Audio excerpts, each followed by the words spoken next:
Perguntaram para a nossa igreja quais são as visões existentes a respeito de divórcio e novo casamento. Bom, em relação a divórcio, eu penso que é um pouco mais estreito pelo que eu já li a respeito. Simplesmente existem duas possibilidades.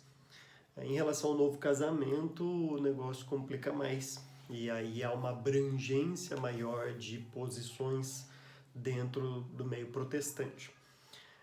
Em relação ao divórcio, então, primeiramente, simplesmente há duas visões, né? Há a visão humanista, que é aquela visão que integra grandes ensinamentos do humanismo com a Bíblia e dizem, então, né, seguindo estes conceitos humanistas, que o que importa é a felicidade do ser humano, enfim, e tudo mais, e com certeza as pessoas vão incentivar o divórcio. Então são aqueles que veem o divórcio como simplesmente, não vou exagerar e dizer que é com bons olhos, mas que veem o divórcio como algo possível, uma possibilidade, né? A pessoa troca de trabalho, pode trocar de igreja, troca de cônjuge, enfim, são trocas, né? Mudança de casa, mudança de roupa.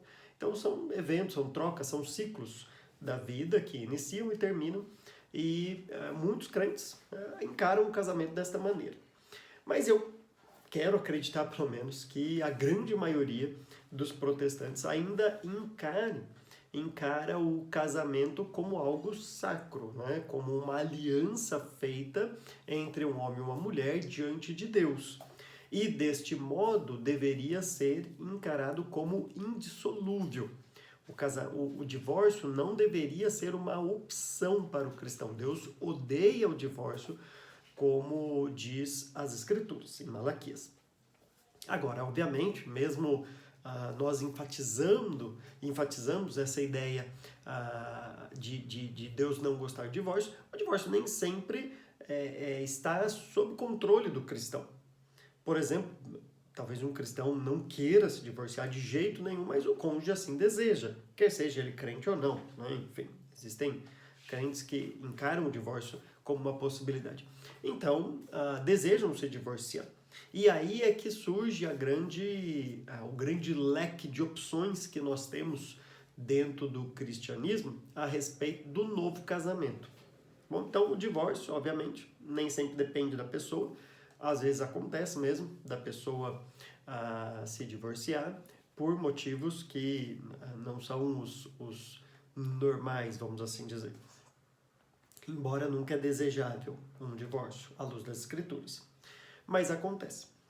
Aí dentro das posições que nós temos, bom, existem aqueles então que, provavelmente seguindo aquela lógica que o divórcio é aceitável, totalmente aceitável, que o novo casamento também é totalmente aceitável. Né? Então, qualquer pessoa que se divorciar pode casar outra vez sem problema nenhum. Tá bom? Então, aquele casamento que teve foi um que o outro vai ter um outro totalmente diferente, pode casar à vontade quantas vezes quiser. Há alguns que, obviamente, olham para o casamento como algo sacro, uma aliança, não defendem o divórcio, ou pelo menos não compactuam com essa ideia, mas entendem que qualquer divorciado pode casar, porque seria uma quebra da aliança. E se a aliança está quebrada, ela não vale mais, e não valendo mais, a pessoa está livre para casar novamente. Tá? Essa seria uma segunda posição a respeito do novo casamento. Há alguns que entendem que a vida de um cristão antes da sua conversão e depois da sua conversão, em alguns aspectos, penso eu, são distintos e não deveriam ser confundidos. Então, alguns dizem que se a pessoa casou e se divorciou quando não era cristão e se converteu nesse estado de divórcio, ela então agora poderia casar. Porque, segundo essas pessoas, né, que eu já ouvi, Deus não leva em conta o tempo da ignorância. Né? Então seria assim, Deus não está levando em conta o fato de que ela era uma descrente antes antes da sua conversão e tudo mais. Então o casamento é como se ele não tivesse valido ali naquele momento. Né? Lógico que esse versículo está fora de contexto, mas enfim, são o que eles usam para dizer que a vida antes, né, um divórcio antes não impossibilitaria que a pessoa casasse novamente.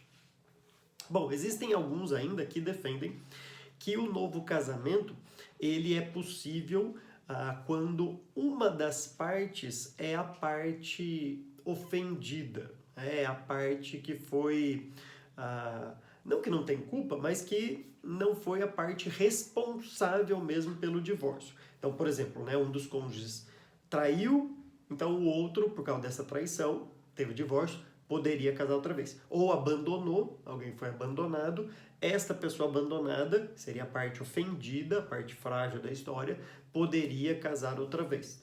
Porque ela não teve culpa, vamos assim dizer, por o divórcio. Ela não queria o divórcio, ela foi uma vítima do que aconteceu, então ela poderia casar novamente. Há alguns que defendem ainda, vocês vão ver que o leque é grande realmente, né? Que em 1 Coríntios 7, né, quando Paulo fala assim que o cônjuge, que vamos supor um casal descrente se converte e um se converteu e o outro não. E aí Paulo fala que se esse que não se converteu quiser ficar com ele, essa pessoa tem que aceitar e eles vão viver aí, né, com crenças desiguais, mas com um casamento formado. Mas se essa pessoa não quiser, o crente pode deixá-lo ir. E aí a expressão que Paulo usa ali, né, não está mais sujeito à escravidão, alguma coisa do tipo assim, alguns entendem que assim, neste caso, se for este caso, se a pessoa se converteu e o cônjuge decidiu largar por ela ser cristã, ela poderia novamente recasar, tá? Neste caso específico. E há aqueles que não pensam que o novo casamento é possível em qualquer situação. Então, que realmente uma pessoa divorciada deveria continuar sozinha até a morte do seu primeiro cônjuge. Aí, de acordo com 1 Coríntios 7, né, lá no finalzinho, ele estaria então livre, né, para poder casar com um crente, obviamente, né, num casamento cristão. Então, até a morte do cônjuge, essa pessoa deveria ficar sozinho. Okay? Bom, são muitas posições que existem. E tantas também em relação ao que fazer com aquele divorciado ou novo casado, né? Novo casamento na igreja. Também há posições. Há aqueles que não aceitam na membresia pessoas divorciadas e recasadas.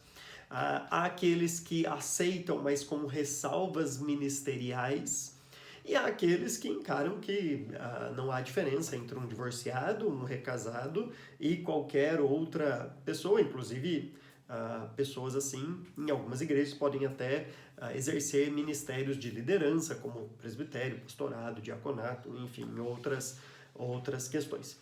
Mas são essas posições. Percebam então que há uma gama grande, porque obviamente é um assunto difícil nas escrituras, né? Não é um assunto tão simples e tão óbvio assim nas escrituras. Existem muitas divergências de interpretação e a gente está falando, claro, na sua maioria, de crentes sérios que têm esses tipos de entendimento. Mas, basicamente, naquilo que eu já li, já estudei, pode ser que tenha outras, mas estas são as posições e as visões a respeito de divórcio e novo casamento que nós encontramos no cristianismo.